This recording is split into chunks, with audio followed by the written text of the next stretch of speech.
Isa na ako guys magluto ng aking sampalok. Ayan guys, sampalok ko. Tuyo na siya.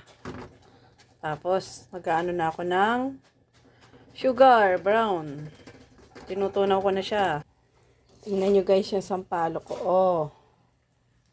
Luto na ang sampalok ko guys. Ayan guys. Patayin ko na siya kasi kate na.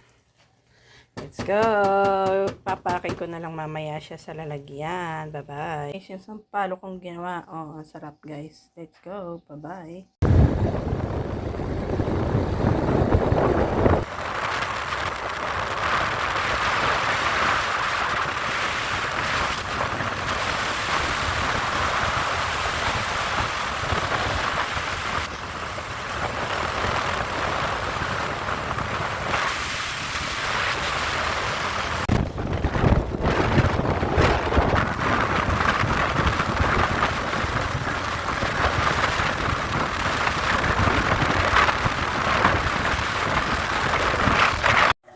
For today's video guys, magluluto ako ng tuna fish. Tapos ito guys, ipiprito ko rin yan. Sitaw, papaya. Magbibicol tayo ng luto, Bicol Express. Ayan guys.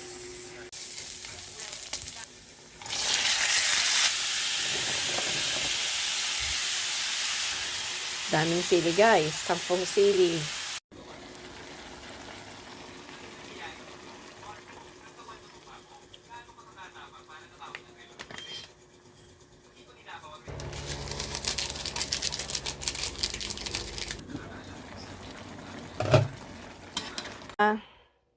Ang aking ulam, tingnan nyo guys, oh.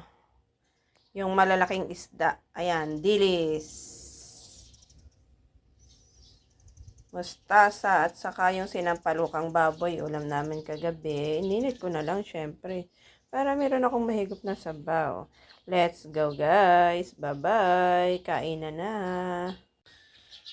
For today's video guys, nag-stock na naman ako. Ito mga wala akong stock. Nagpabili ako sa aking mister. Bawang. Kasi magagawa ako ng chili and garlic. Chili garlic. Tapos yan, Coco Mama. Coco pala. Wala palang stock na Coco Mama. Ayan, sugar. Meron akong brown sugar. Ito gagamitin ko sa sampalok. Tapos yan, pang matagalan na yan guys. Yung mga wala. Yan, kailangan lagi ako may stock sa bahay. Kasi, yan yung mga wala akong stock guys sa aking bahay. Ayan. Binibili ng aking mister. Kasi, tamad akong pumunta sa tindahan. Kaya, nag-i-stock siya ng aking mga konsumo. Yan lang ang wala kaya yan lang binili niya. Nililista ko lang yung mga wala. Tapos yun, binibili niya na.